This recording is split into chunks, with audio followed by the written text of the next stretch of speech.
Sí, buenos días, señor presidente. Una pregunta primero para usted y luego para el doctor Gatell. La pregunta para usted es, ayer la Corte admitió la controversia constitucional contra las medidas que restablecen algunas políticas que usted había señalado en materia energética.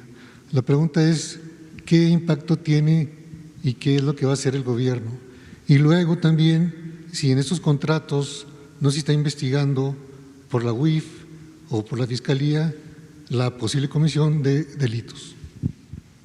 Sí, bueno, sí, en efecto, ayer la Corte le dio entrada a un recurso de las empresas particulares que generan energía eléctrica y que no aceptan las nuevas condiciones que se están estableciendo para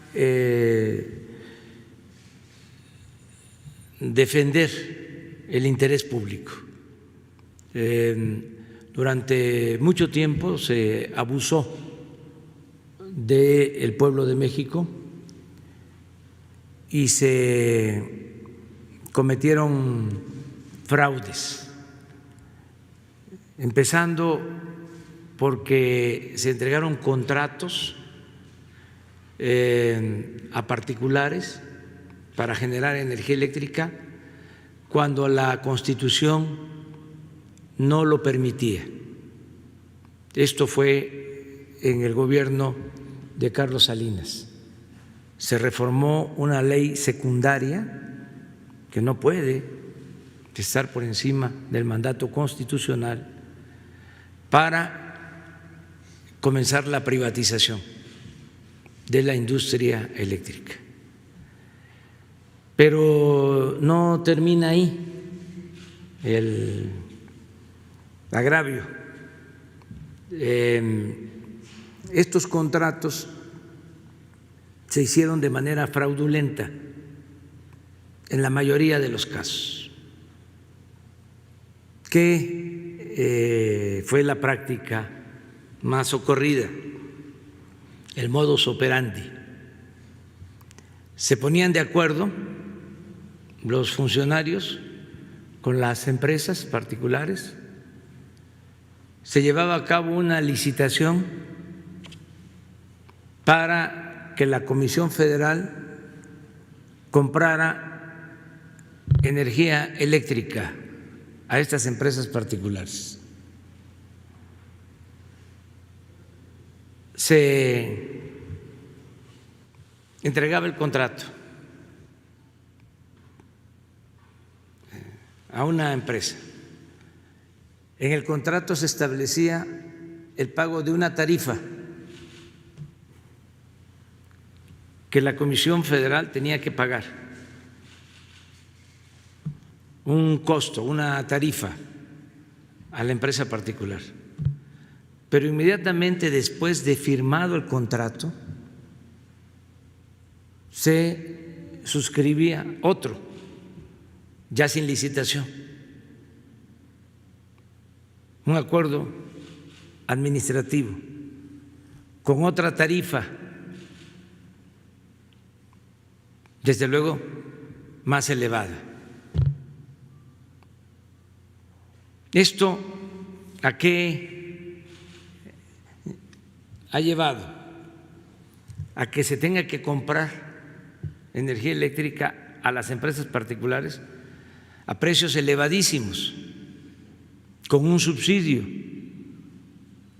y mediante este procedimiento ilegal. Entonces, vamos a proceder. ¿Es decir, que van a interponer las denuncias? Sí, contra los que resulten responsables, porque es un fraude. De que se simuló la entrega de los contratos y se causó un daño a la hacienda pública. ¿Ya tienes estimado el daño directo? Tenemos estimado el daño. ¿De cuánto es más o menos, señor presidente? En su momento vamos a informar porque queremos hablar con las empresas primero, una por una. ¿Todas Al están mismo igual? tiempo he dado la instrucción de que se empiecen a elaborar las denuncias correspondientes. Ese es el fondo del asunto. Entonces, lo he dicho muchas veces, nosotros no somos cómplices, no vamos a encubrir actos de corrupción. Y esto lo digo también porque hay quienes piensan o han aceptado solo la opinión de las empresas, de los particulares, y se cree que estamos nosotros cometiendo una injusticia. Incluso se puso por delante el que se estaba afectando la generación de energía limpia.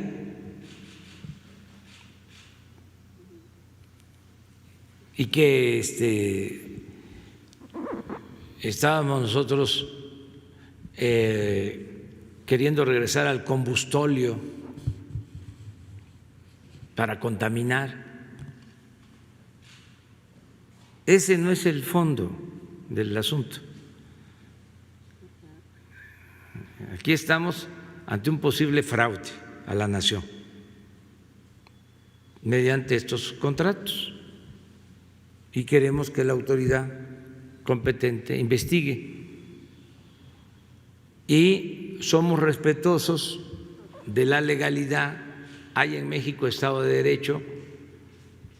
Esto también lo digo para que en otras partes, particularmente en España, en Estados Unidos, pues no se piense que se actúa de manera arbitraria.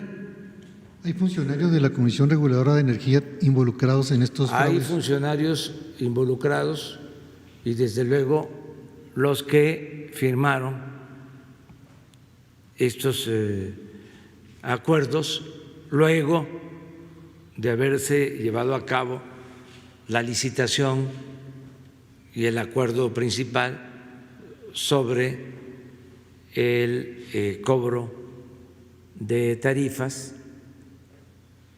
y que posteriormente adicionan, es un anexo que no tuvo que ver con el procedimiento de licitación pública, en donde ya viene una tarifa distinta, cobrando muchísimo más que lo pactado en los contratos. ¿Ya ha recibido algunas peticiones o planteamientos de países por la vía diplomática para investigar, porque obviamente están muy relacionadas las empresas extranjeras? Esto lo estoy dando a conocer por primera vez porque me pregunta, y además es seguro que esté en todos los medios, de que la Corte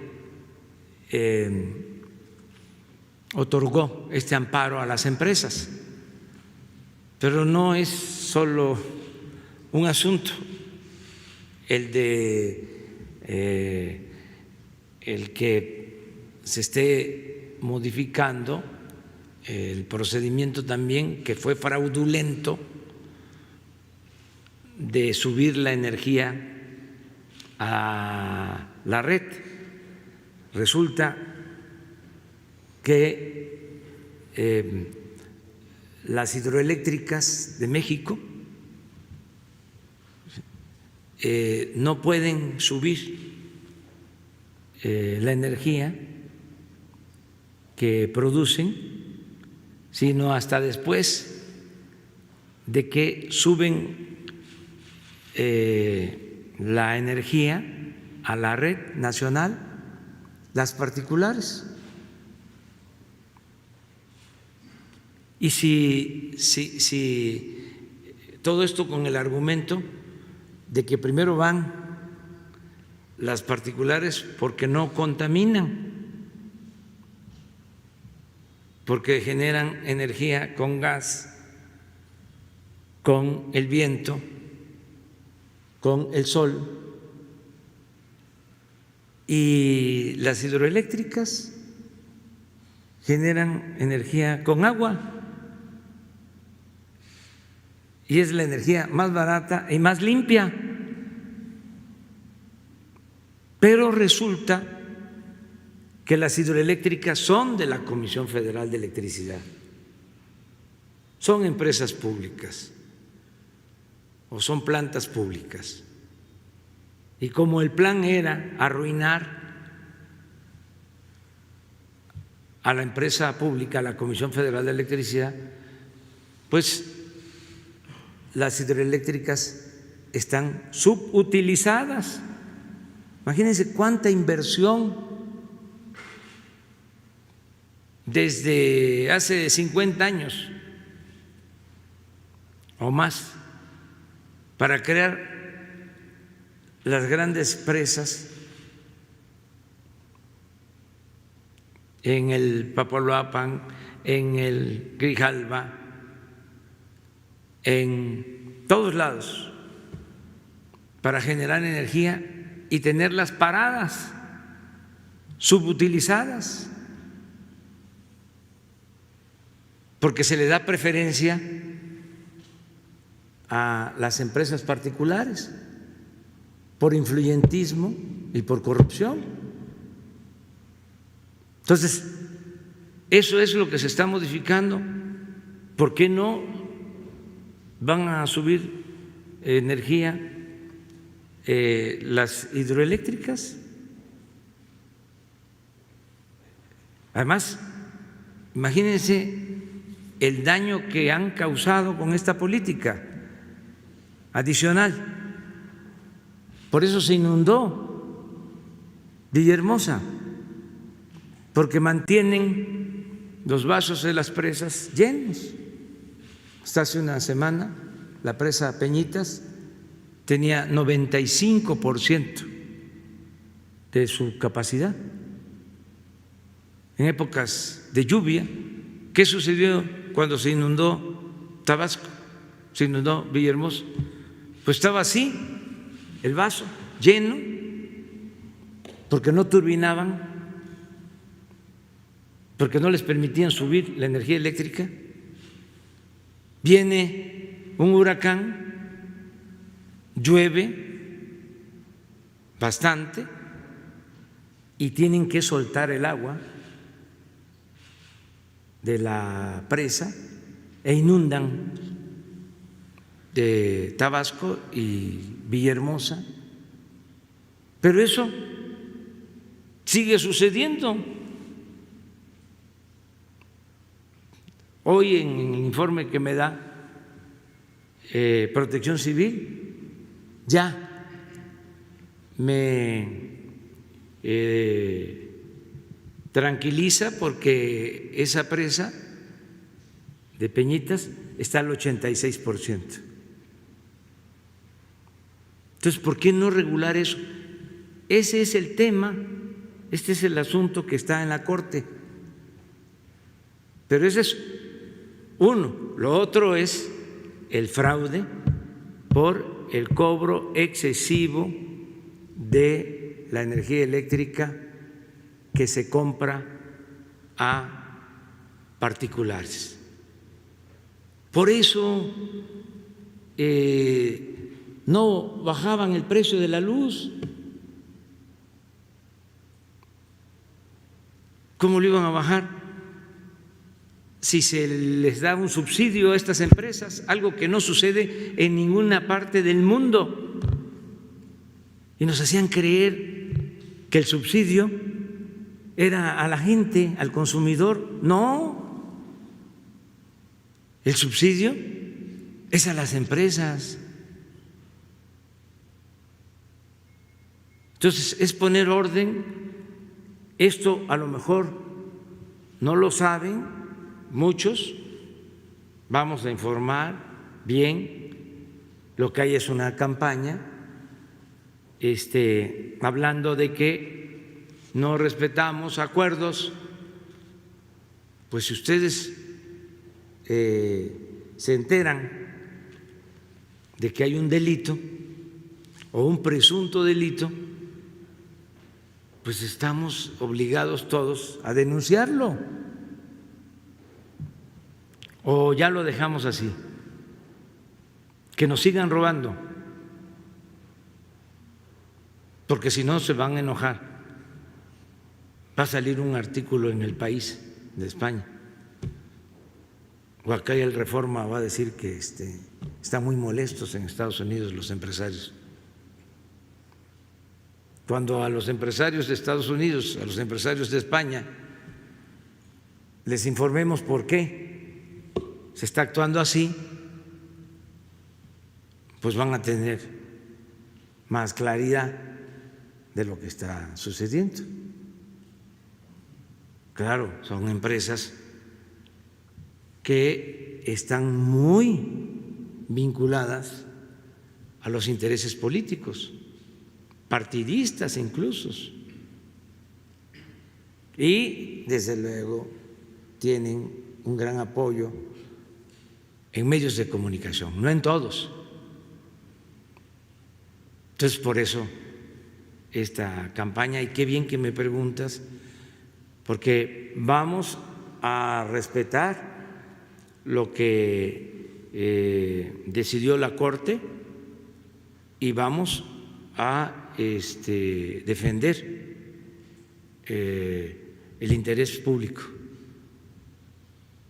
No le hace que nos lleve tiempo, que va a llevar un año, no le hace, 2, los 4 años que estemos aquí, si es que así lo decide el pueblo, pero no vamos a ser cómplices de corrupción. Se acaba la corrupción. Fue mucho el saqueo, una cosa realmente exagerada.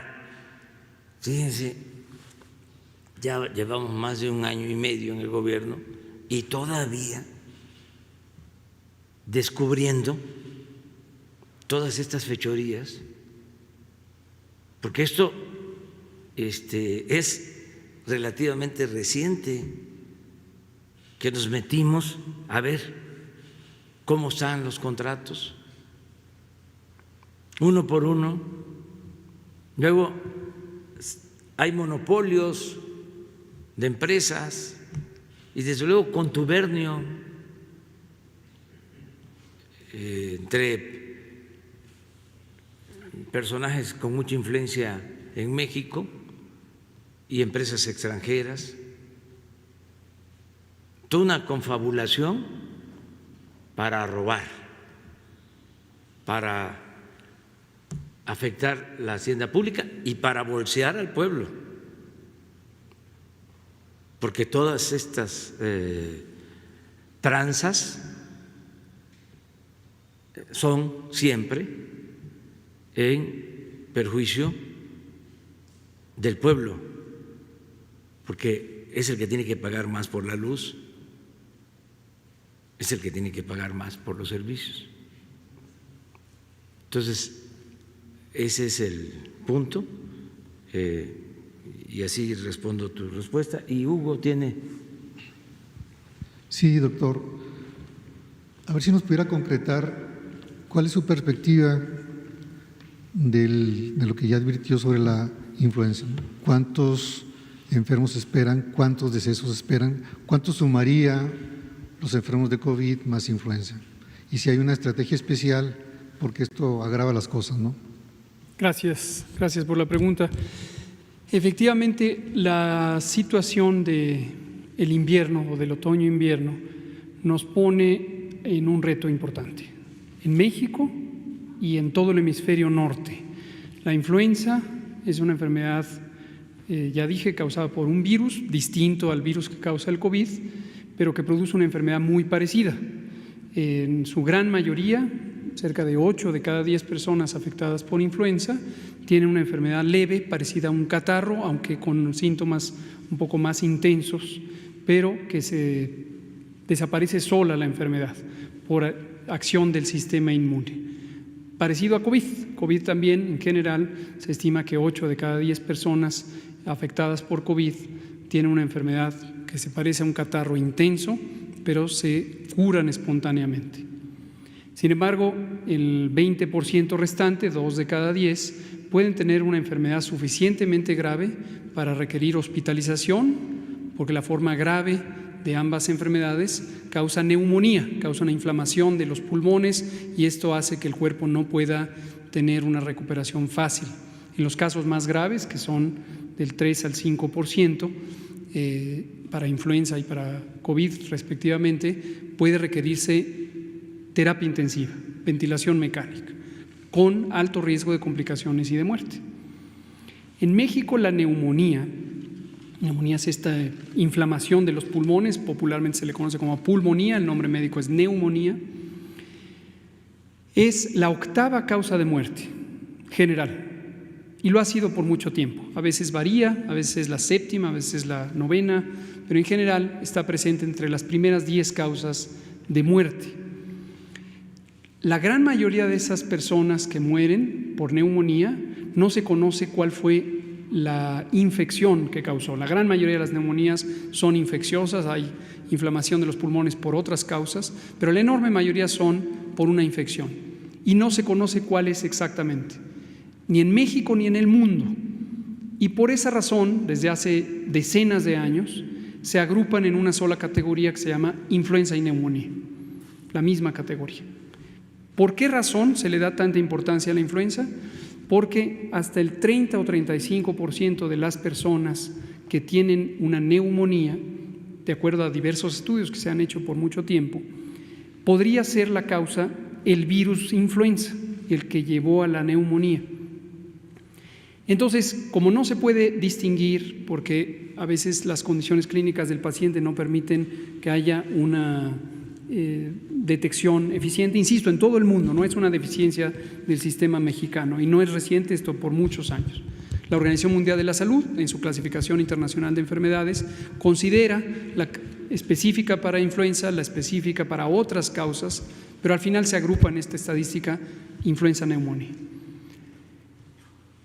Y para darles un dato que nos ubique en la importancia de esta influenza, y ahorita hablamos del riesgo de COVID con influenza, en 2018, que es el año en el que existe la estadística más reciente que publica INEGI. INEGI es el Instituto Nacional de Estadística y Geografía, es la autoridad autónoma respecto al gobierno que produce las estadísticas oficiales de mortalidad.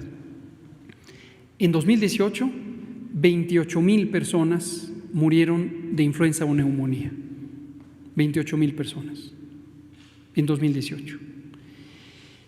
Y la situación que enfrentamos con COVID, o la expectativa que preocupa, es que se junten 2 enfermedades causadas por 2 virus diferentes, pero que producen la misma enfermedad y podrían hacer que aumente, por supuesto, el número total de personas que fallezcan, pero más importante es que algunos de esos fallecimientos podrían estar determinados por la falta de un espacio para la atención, que hasta ahorita hemos logrado que eso no ocurra, pero ahorita tenemos solo COVID. Cuando llegue la influenza, como llega todos los años, no hay duda que vamos a tener la temporada de influenza, no hay duda alguna. Lo que todavía no se sabe con certeza es si además COVID se va a presentar junto con la influenza, de octubre de 2020 a marzo de 2021. Entonces, ¿qué estamos haciendo? ¿Cuáles son las previsiones? No vamos a desmantelar las reconversiones hospitalarias. Este crecimiento que tenemos de 645 a casi 900 hospitales, necesitamos preservarlo. Todo, quizá no todo, porque también necesitamos ya activar la capacidad de atención de los demás padecimientos.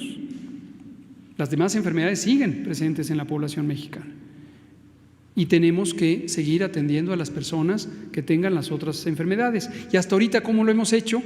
Se han designado hospitales COVID y la atención de otros padecimientos se ha reorganizado en el resto de los hospitales. Pero no podemos desmantelarlo de un momento a otro hasta que tengamos la tranquilidad de que no se van a sumar estas dos enfermedades, asunto que es muy posible.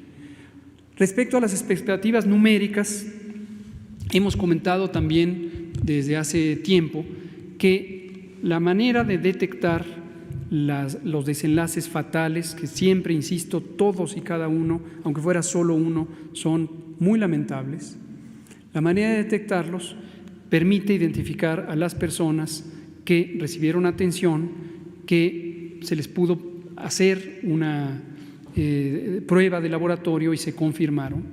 Pero también tenemos otros mecanismos que hemos comentado aquí y tenemos una guía técnica desde el 13 de abril que formalmente pone en práctica las recomendaciones de la Organización Mundial de la Salud sobre la clasificación de enfermedades en el llenado de los certificados de defunción.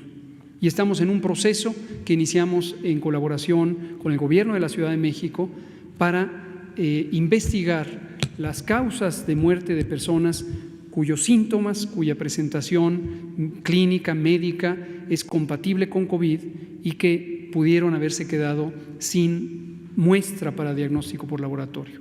Y esto lo que nos está permitiendo ahora es encontrar cuál es la mortalidad que el COVID ha traído en general, no solamente directamente por la neumonía que causa, sino otros mecanismos posiblemente indirectos que en el mundo entero están también sujetos a investigación. Esto lo empezamos en la Ciudad de México y para la perspectiva nacional hemos involucrado una colaboración que incluye al INEGI. Nos interesa que la autoridad competente, autónoma, técnicamente autónoma, participe en esto. Además, INEGI tiene una enorme capacidad técnica en la materia. El Registro Nacional de Población, que depende de la Secretaría de Gobernación y coordina los registros civiles, el Instituto Nacional de Salud Pública y también la Organización Panamericana de la Salud. Entonces, todas estas estadísticas, más que entrar en proyecciones o predicciones, ya lo estamos haciendo con una documentación directa. Y en cuanto esté listo, lo presentaremos con la misma soltura que informamos todo. Muchas gracias.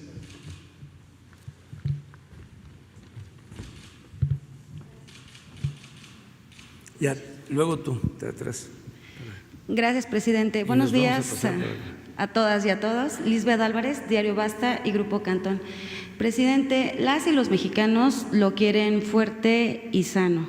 Y hoy que estamos en el pulso de la salud, quiero preguntarle si usted sigue de manera puntual las indicaciones del doctor Hugo López-Gatell en cuanto a sus actividades de presidente, así como las giras que está usted haciendo, porque lo que le pasa a usted pues le afectaría a México. Esa sería una de mis primeras preguntas y ahorita otra más, si usted me lo permite.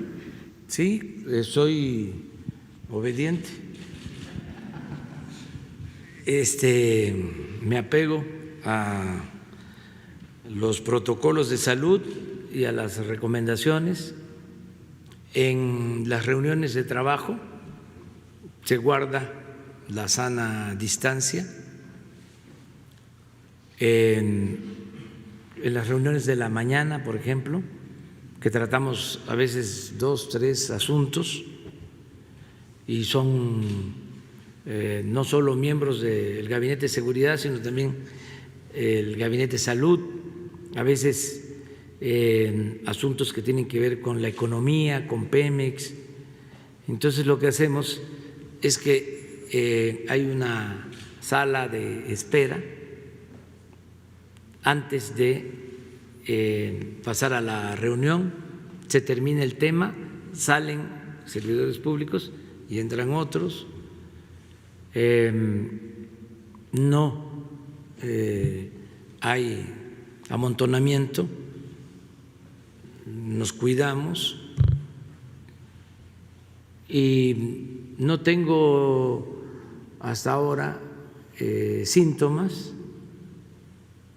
Lo que me han recomendado y nos han recomendado a todos, que si hay tos seca, si hay calentura, si hay dolor de cuerpo más allá de lo normal,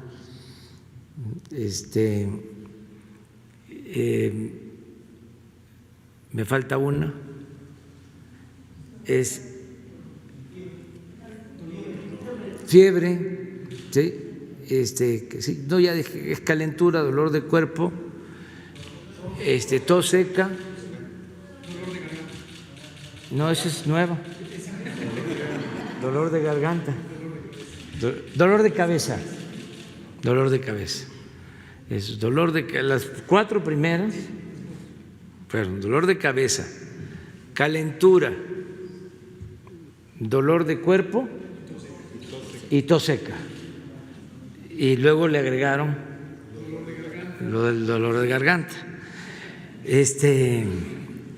Pero pues no tengo afortunadamente ninguno de esos síntomas. Estoy pendiente. Si se lleva a cabo el viaje a Estados Unidos, voy a procurar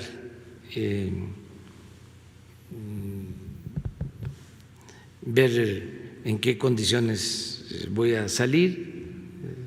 Tengo que ir sano, no solo por mí, sino para no afectar a nadie. Tengo que actuar de manera responsable, pero eso en su momento, ¿no?, lo vamos a ir viendo. Estoy bien, afortunadamente. Sí, me duele mucho pues que se padezca por esta pandemia, los que han fallecido, sus familiares. Es muy fuerte todo lo que ha venido pasando. Pues conoce uno de amigos, de gente cercana que se infecta, que padece de esta pandemia, y tenemos todos que cuidarnos. Yo creo que es importantísimo. Yo hablé de 10 recomendaciones, o di a conocer 10 recomendaciones, un decálogo de recomendaciones para enfrentar la nueva realidad, la nueva normalidad, que también puede ser la nueva realidad. Entonces, hemos aprendido a cuidarnos, hemos recibido clases, conferencias magistrales sobre este tema como nunca. Hay quienes me dicen que ya es tiempo de cambiar la hoja, de darle vuelta a la hoja, que ya no hablemos tanto sobre el tema, pero no, tenemos que continuar porque la información ayuda mucho. Además, evitar el amarillismo. ¿Cómo se combate el amarillismo? La información falsa, pues con argumentos, ¿no? Informando con claridad, de manera profesional. Entonces, por eso Hugo va a continuar durante más tiempo informando y cuidarnos nosotros, todos cuidarnos. Vamos saliendo poco a poco. Anoche no sé si presentaron unas gráficas sobre ya una disminución en hospitalización y en todo. No las presenté, pero sí ya de la Ciudad de México, que ya se Sí. cambios. Entonces vamos poco a poco, ¿no? Desde luego tenemos que seguir cuidándonos y al mismo tiempo pues empezar a salir para recuperar nuestra libertad y seguir luchando por la vida.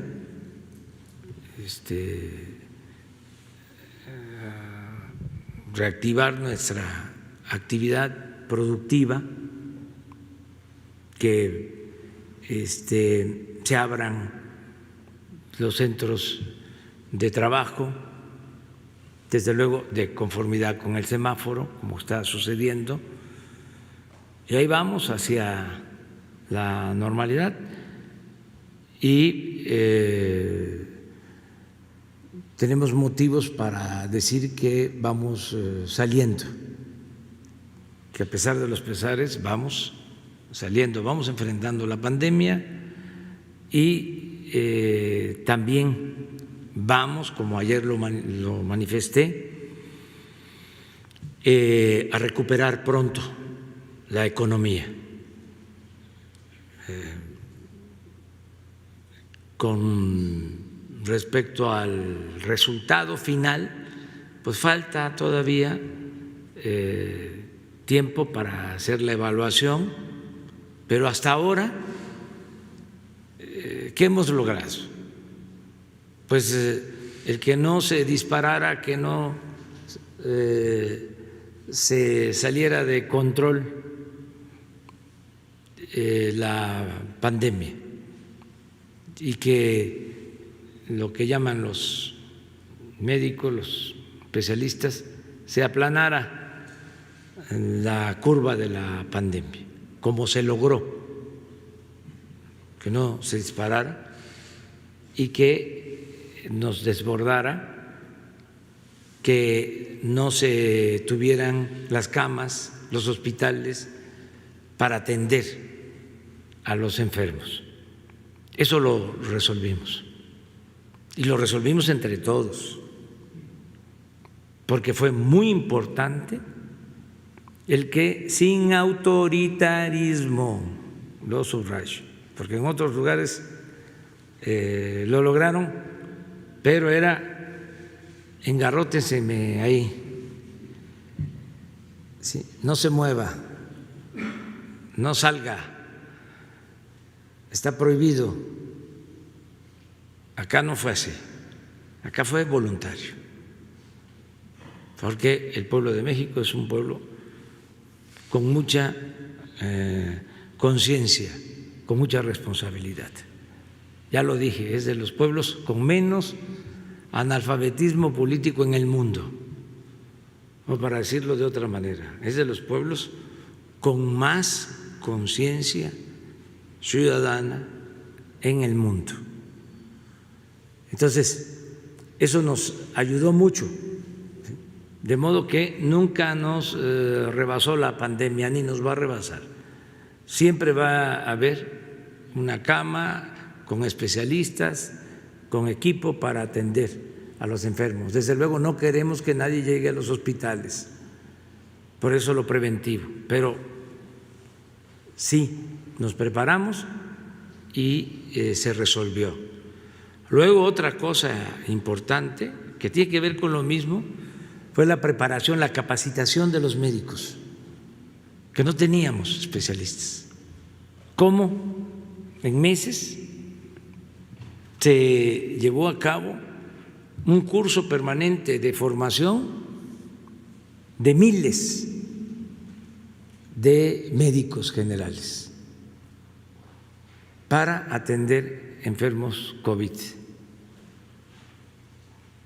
Adicionalmente, el contar con los recursos para contratar casi 50,000 médicos y enfermeras y trabajadores de la salud. El resultado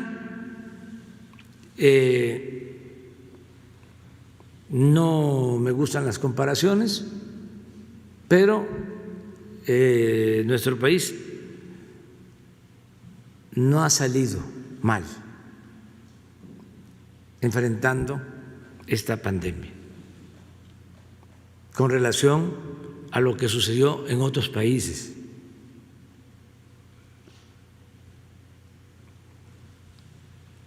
Donde desgraciadamente han padecido más.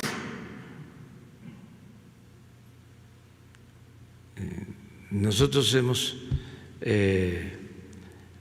salido adelante con el apoyo de la gente y con el apoyo de los médicos, de los especialistas, de los científicos, y también con la colaboración de los sectores privados. En el caso de los hospitales, el contrato que se hizo con los dueños de hospitales privados para atender enfermos no COVID, lo que nos dio espacio, nos liberó espacio en hospitales del seguro, sobre todo del ISSSTE, de la Secretaría de Salud, la colaboración de asociaciones no gubernamentales que han ayudado en materia de salud. Sin duda, las organizaciones de salud de la sociedad civil han ayudado mucho, y todos. Y yo incluso he notado ya hasta un cambio en la forma de manejar la información de los medios. Ya no apuestan tanto al alarmismo, porque al principio sí estaban como el alarma, con notas muy amarillistas, infundiendo miedo, cuando necesitábamos tener confianza, ¿no? Y tener voluntad de enfrentar cualquier adversidad y salir adelante, no vencernos. Muchas de las enfermedades, eso es de los especialistas, pues tienen que ver también con la cabeza, con el estado de ánimo. Si uno se acobarda, si nos deprimimos, no, pues somos presa fácil para que entonces sí cualquier enfermedad nos afecte. Pero si estamos optimistas, echados para adelante,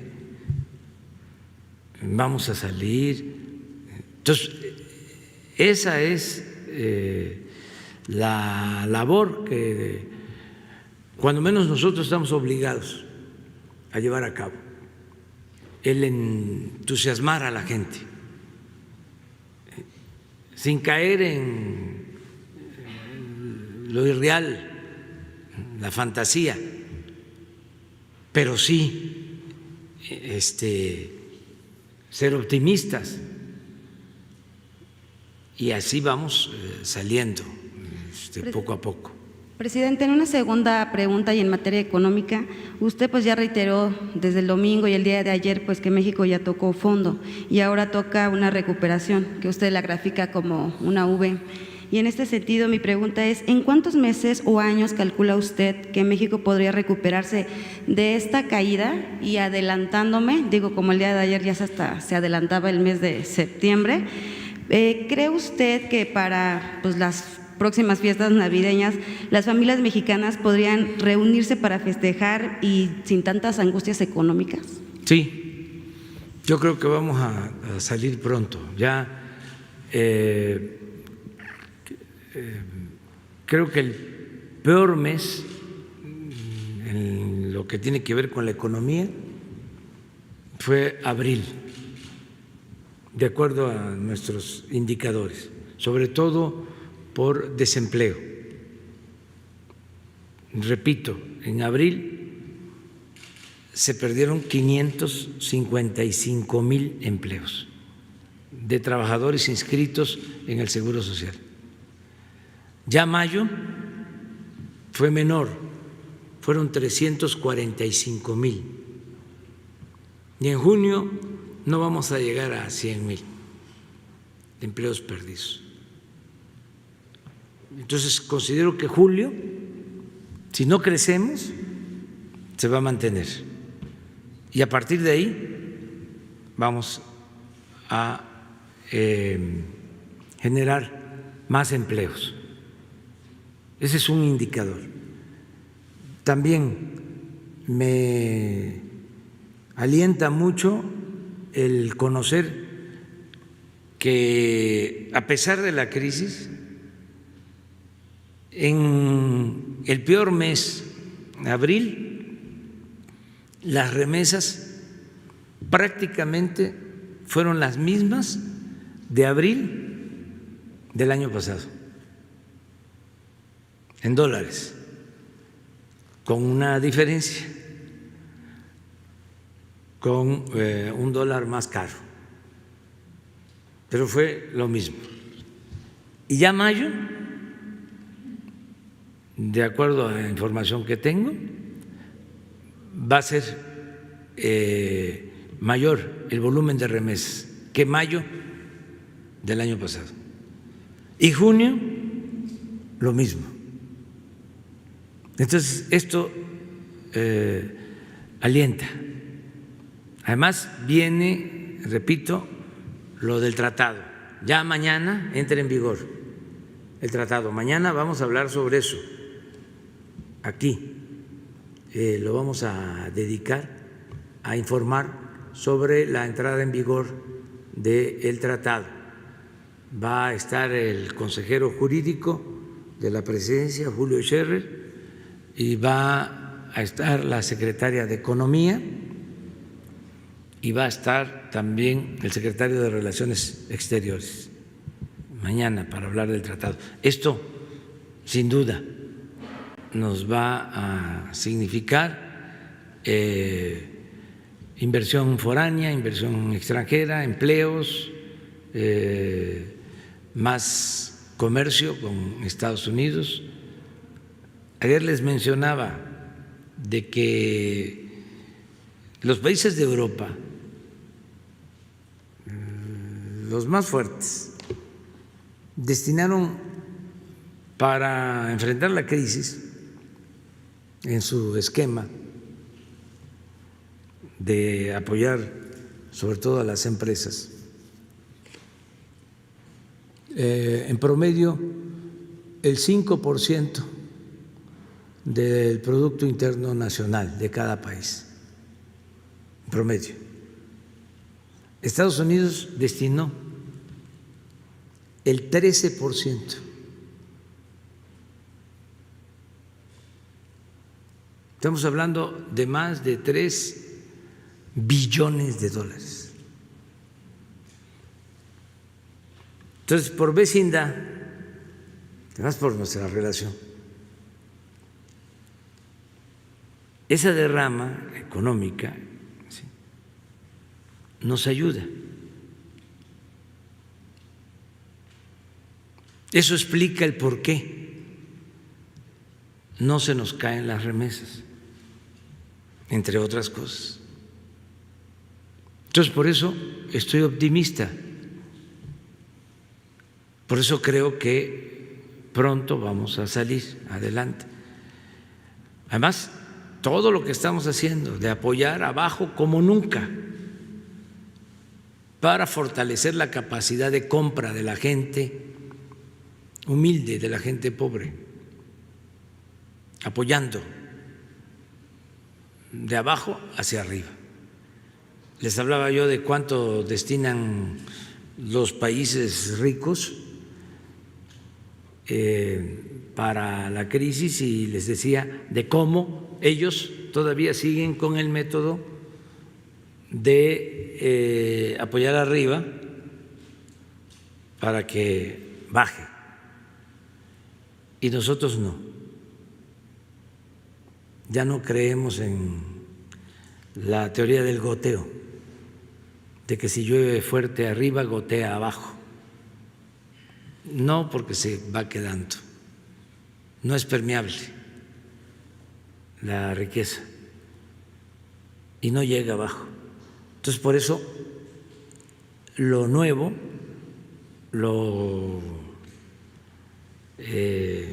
mexicano, lo que estamos aportando en el nuevo modelo económico es la atención directa de abajo hacia arriba. Eso no lo contempla el modelo neoliberal. Es una aportación. No vamos a cobrar derechos de autor. Es decir, es para que todos puedan utilizar esta experiencia. A ver, perdón. Gracias, presidente. Buenos días. Esteban Durán, México Publica y Jalisco Publica Diarios. Ya viene un año electoral y en tiempos de elecciones, presidente, es muy común que los partidos, los que se van quedando rezagados, creen alianzas para generar con ello pues ganancias, dádivas y obviamente haya corrupción. ¿Usted enviaría una iniciativa, presidente, para evitar estos partidos bisagras, para evitar que estos partidos sigan sangrando la economía de México y de los millones de mexicanos? Que ya que estos rubros que están destinados a estos partidos, bueno, pueden ser destinados a otros rubros más que beneficien verdaderamente a los mexicanos. Esa es mi primera pregunta y si me permite otra más al rato. Pues hay una iniciativa, creo, en el Poder Legislativo para reducir el presupuesto a los partidos. No ha podido progresar, no avanza. Ojalá y en el próximo periodo ordinario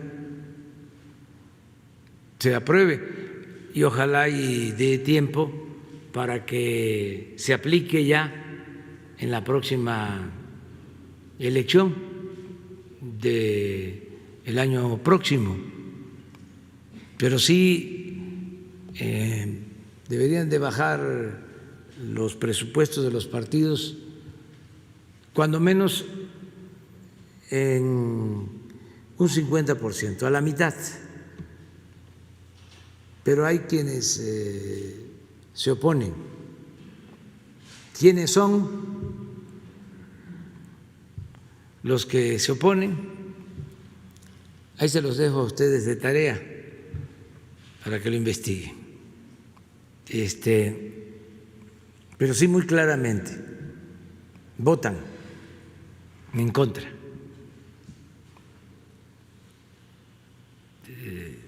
Pero hay que seguir insistiendo para reducir el gasto de campañas y aunque se enojen los del INE, además que no pierdan el sentido del humor, también que bajen sus gastos. Cuesta mucho hacer elecciones, gastan bastante. Entonces ya el país no está en la misma circunstancia de antes. Ya las cosas han cambiado. Ahora lo que debe prevalecer es la honestidad y la austeridad republicana. Entonces ellos deben de entender que ya no es lo mismo, pero tiene que ser una iniciativa propia,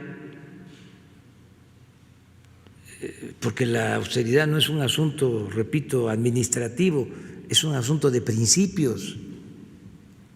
¿Por qué tantos ayudantes? ¿Por qué tantos auxiliares? Es que antes, hasta para que les abrieran la puerta del carro, para cargarles el portafolio, para todo, una caterva de ayudantes, de achichincles, pues. Ya eso ya no, se ve mal, ya no corresponde a esta nueva realidad. Antes era normal, eso que hablábamos ayer, viaje del presidente y el avión lleno, iban todos, familiares, hasta el perico, y otro avión lleno de los que cubrían la fuente presidencial,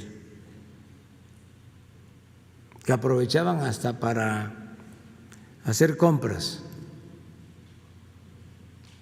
en el extranjero. Entonces, no, ya eso ya debe desaparecer, nunca más. Toda esa fantochería, toda esa parafernalia. Además, no se puede ser de izquierda, vamos a decir, si no se actúa con austeridad.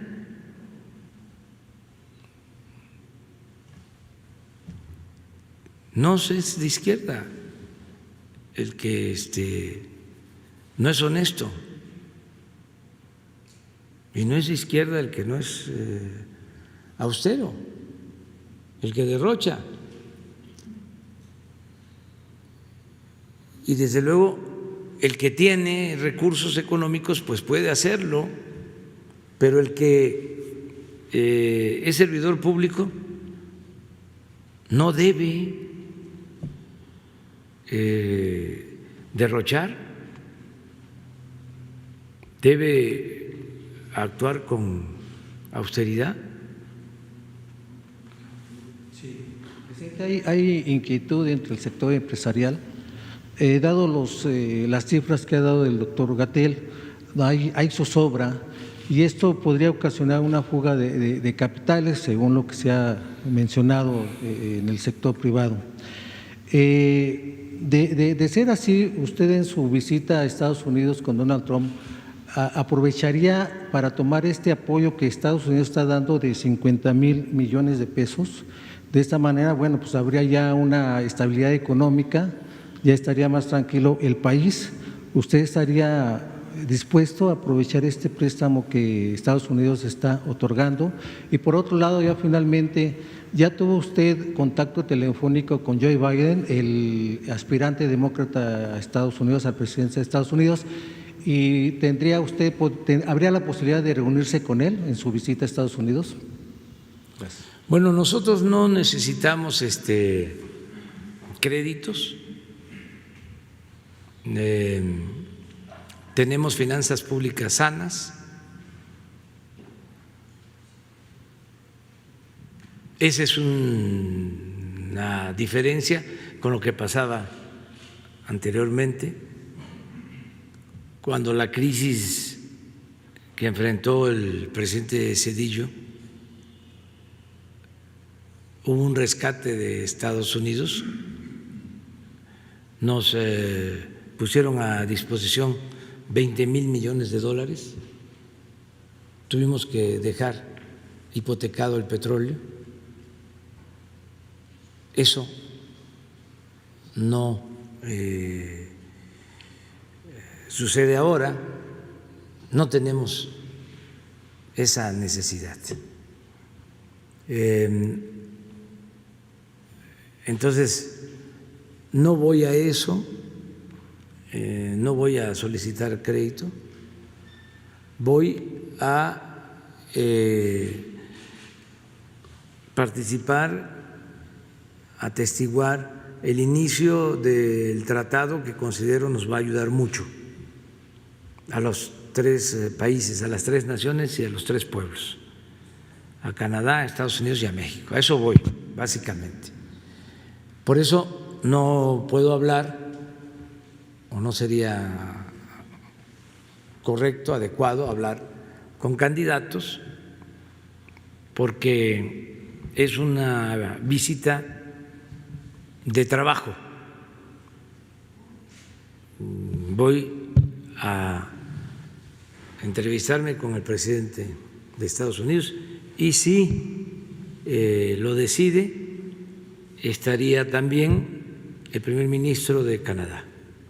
Pero eso ellos van a resolverlo.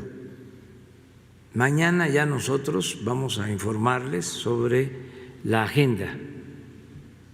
Había yo quedado en informarles hoy, pero se está esperando para tener toda la información. Están desde luego invitadas, invitados. Nosotros pues somos visitantes, no tenemos capacidad para que todos puedan participar en los actos. Hay un protocolo, ¿no?, que en este caso lo decide o lo define el gobierno que nos invita o al que vamos, pero todas y todos ustedes están invitados. No va a haber, como ya se dijo, ¿no?, y es obvio, un avión especial, no, esas cosas no. Tendrían que trasladarse por su cuenta, como siempre lo hacen en los últimos tiempos en las giras y con Jesús, pero sin de parte nuestra excluir a nadie. O sea, ya mañana les informamos. Precisamente sobre lo de la fecha, por eso estamos esperando. Para mañana ya sabemos. Eso era lo que me preguntaste. Sí. Mañana ya con Jesús van viendo. Sí, sí. Para hacer gestiones, si se necesita, y ver cuántos pueden asistir a los actos o al acto. No sabemos todavía cómo va a estar la gente. Sí, eso lo ven. Don Jesús.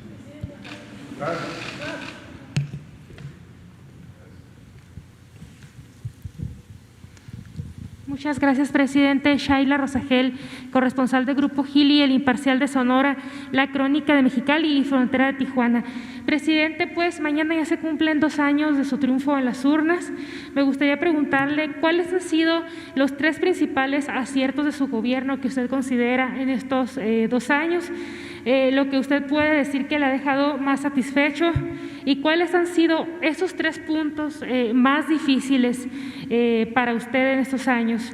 Y también preguntarle si el viaje que hará a Washington será, es su primer viaje, si tiene programado viajar más al extranjero después en un futuro, en los próximos meses, con qué frecuencia y a qué otros lugares del extranjero quisiera usted viajar y por qué motivo. Si me permite hacerle después una pregunta, doctor Gatell. Gracias.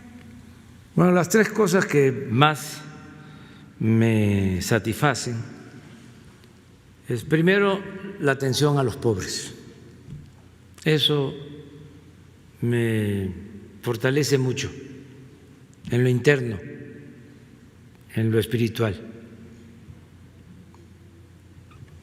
Segundo, el combate a la corrupción. Eso también es importantísimo,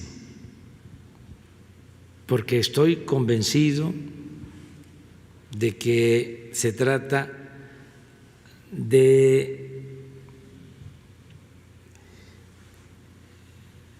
la peste, hablando en términos de epidemias, que más, la peste más funesta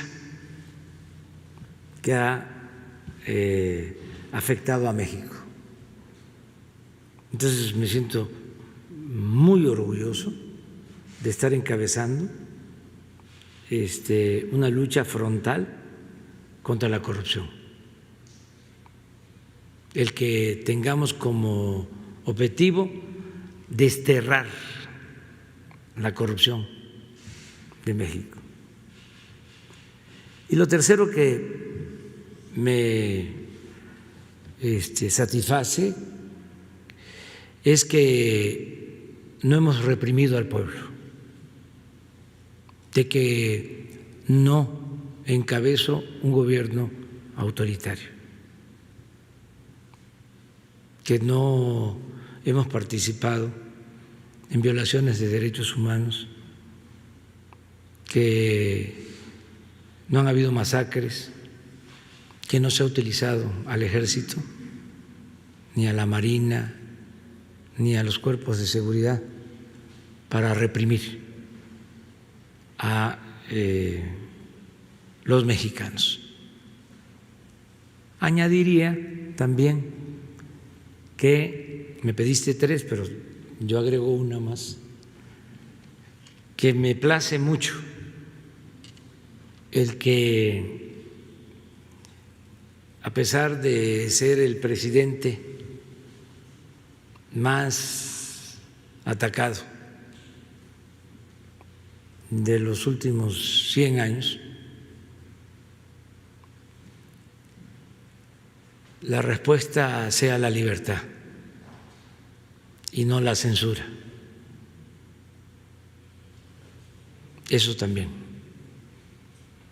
me satisface, me llena de orgullo. Es un timbre de orgullo. Y acerca de lo más doloroso, pues siempre van a ser las pérdidas de vidas humanas.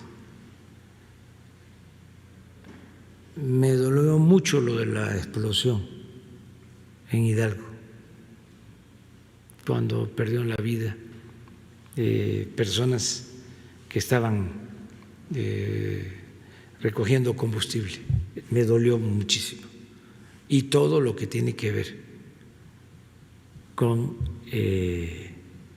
la pérdida de las vidas humanas es lo que más duele, ¿sí? Es lo que más preocupa y es lo que también más nos ocupa.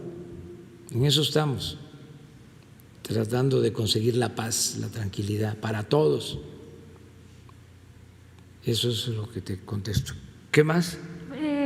Bueno, le pedí tres puntos también difíciles. ¿Usted agregaría la inseguridad, por ejemplo, la violencia, o qué otros puntos agregaría? Ya dije, la pérdida de vidas humanas,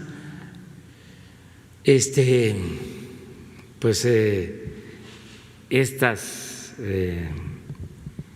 adversidades que enfrentamos, por ejemplo, la pandemia, ¿sí? Que en una de mis intervenciones, cuando llega la pandemia, digo de manera sincera, también que íbamos, porque el peso se estaba fortaleciendo,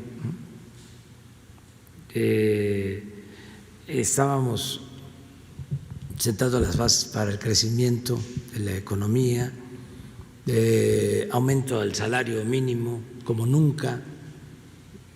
Y entonces viene la pandemia y nos afecta, ¿sí? Sin duda. Son de las cosas que estamos enfrentando. Que otra cosa, pues básicamente eso.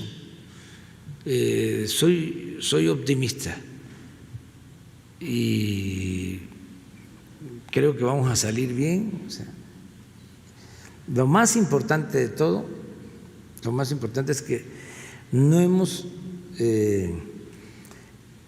dejado de pensar y en actuar en favor de la transformación. O sea, porque con todo lo que ha sucedido, y también con los cuestionamientos de opositores, que dicho sea de paso, se han portado bien, porque no ha pasado a mayores, ¿no? La oposición no es una oposición dañina. Eso de que protesten en carro y que piten pi, pi, pi, pi, pi, pi, pi, pues, tienen todo el derecho, además no pasa nada. Si acaso, cuando hay violencia, ¿no? Los jóvenes que tiran las bombas Molotov, que destruyen comercio, o sea, esas cosas. ¿Sí? Pero en general, hasta los adversarios que tenemos en la prensa conservadora, que insultan, pues también no pasa de ahí. Y yo creo que todo eso tiene un efecto de boomerang, o sea, se les revierte, o sea, porque la gente no quiere eso, no quiere el insulto y quiere la transformación por la vía pacífica. Entonces vamos bien. Le preguntaba también, presidente, sobre este viaje a Washington, es su primer viaje al extranjero, si usted tiene planeado en los próximos meses realizar otros viajes al extranjero y a qué lugares del mundo sería y por qué motivo. Si salgo, tengo el compromiso de ir a China, pero voy a esperar, porque es un viaje más largo y la verdad no me gusta viajar mucho al extranjero. Siempre he pensado que la mejor política exterior es la interior, que si hacemos bien las cosas en el país nos van a respetar siempre afuera, que no podemos ser candil de la calle y oscuridad de la casa. Entonces, ahora voy a Estados Unidos porque lo amerita el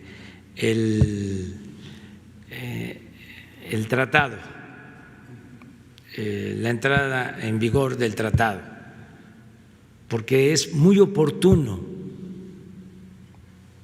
Así como dicen de que por qué si faltan 4 o 5 meses para la elección voy, estoy consciente, pero no voy yo a hacer política partidista. Es una reunión de trabajo. Y así como dicen 4 o 5 meses para la elección, así también yo les digo, está iniciando el tratado. ¿Sí? Y política, entre otras cosas, es tiempo. Este es el momento para fortalecer nuestra relación económica comercial con Estados Unidos y con Canadá, por los reacomodos que se están dando en el mundo, en lo económico, en lo financiero y en lo comercial. Y nosotros, por geopolítica, tenemos que buscar relaciones de amistad y de cooperación con Canadá y con Estados Unidos. Y no olvidemos, hay 34 millones de mexicanos en Estados Unidos. Entonces, hay una relación, fuimos hasta hace poco, hasta antes de la pandemia, y todavía no sé en qué situación quedamos, el principal socio comercial de Estados Unidos. Nosotros nos importa mucho el que se invierta en México, que vengan empresas, que se generen empleos y tener la posibilidad de vender las mercancías que se producen en México en el mercado más fuerte, más importante del mundo.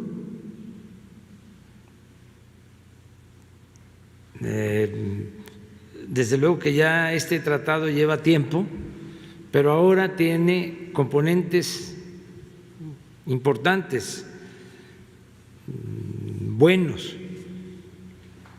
Un componente importantísimo es que ya se incluye lo laboral,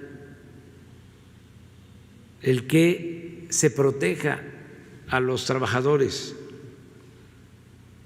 el que haya democracia sindical, y esto tiene que ver con mejores condiciones salariales y con mejores condiciones laborales, con más prestaciones para los trabajadores en México. Eso antes no se consideraba, ahora sí.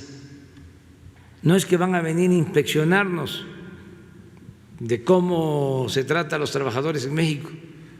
No es así, porque en todo caso y en todo momento se tiene que respetar nuestra soberanía, pero sí hay un acuerdo para crear comisiones de los tres países para que no se violen los derechos laborales en ninguno de los países, no solo en México. Entonces, esto es algo nuevo. Una cosa también muy importante que a veces pasa desapercibida o no se quiere tomar en cuenta es que quedó a salvo nuestro derecho a decidir sobre el petróleo mexicano. No se comprometió. Entonces, sí es un buen acuerdo y por eso voy. Presidente, ¿me permite una pregunta para el doctor Gatell?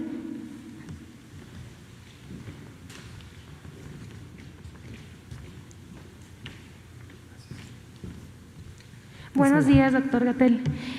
Doctor Gatell, mi pregunta es, en este momento, ¿cuáles son los estados que tienen la situación más crítica por COVID en el país y por qué? O sea, ¿cuáles son esos estados que ustedes están detectando más críticos? ¿Y qué está haciendo desde la Secretaría de Salud Federal en estas entidades para apoyar en el control de la pandemia? ¿Qué proyecciones tiene la Secretaría de Salud para el segundo semestre? ¿Cuánto considerarían que podrían presentarse una disminución de casos en el país? Ahorita ya nos comentó más o menos cómo piensa que se va a dar la pandemia en el tiempo.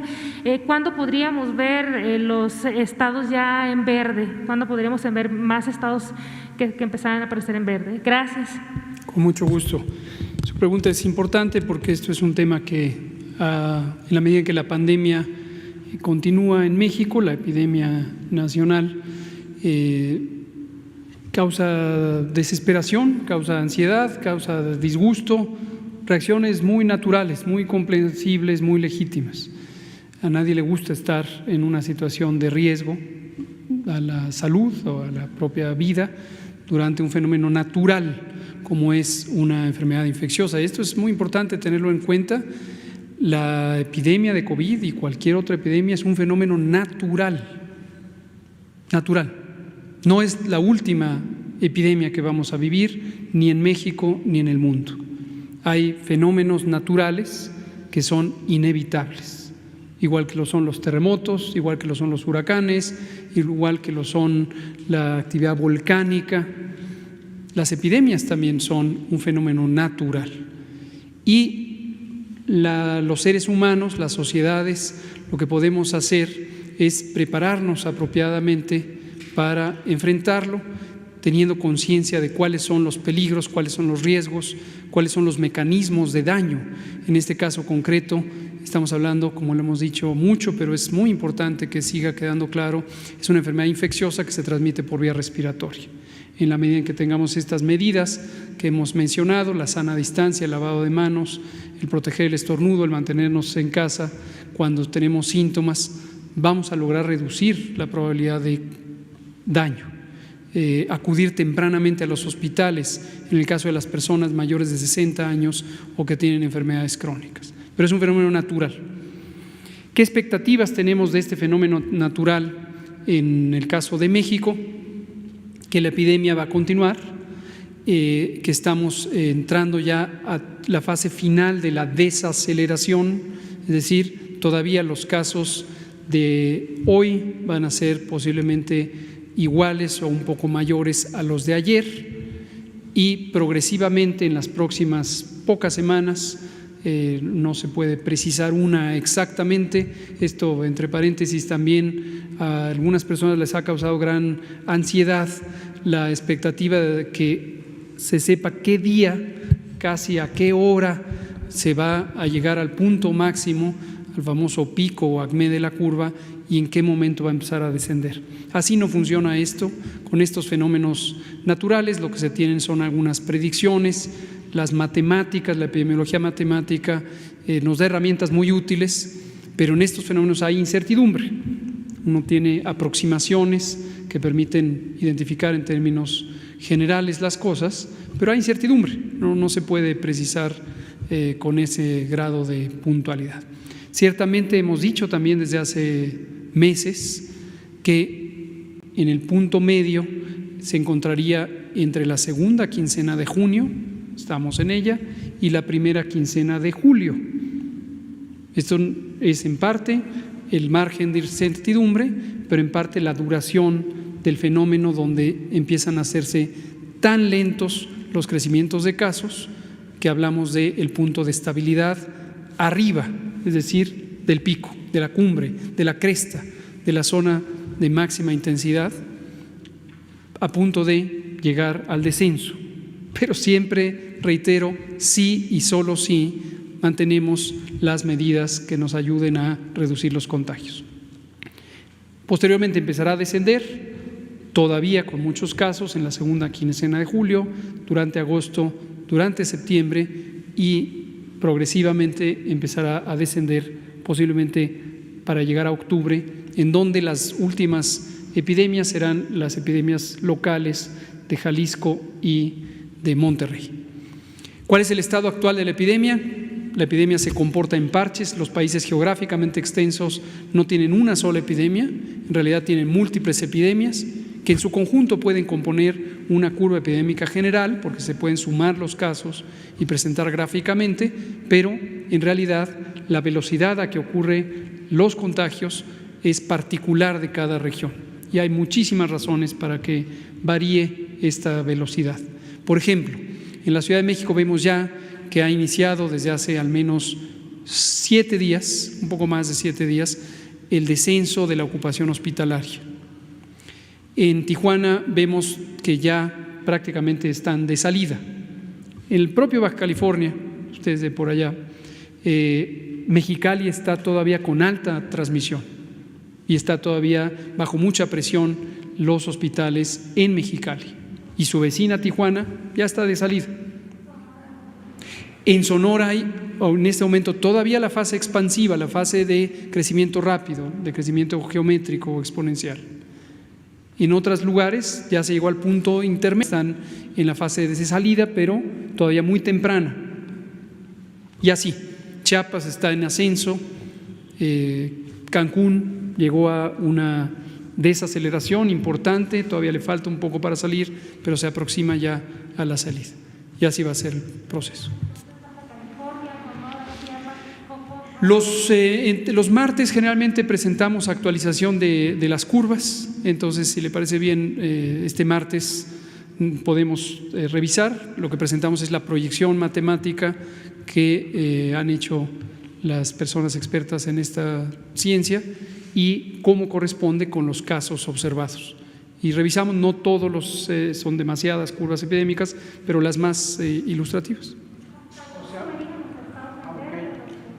Sobre los estados en verde, yo sugiero, aunque desde luego es una aspiración natural, todos la tenemos, ya quisiéramos terminar con esto, no empecemos a anticipar vísperas.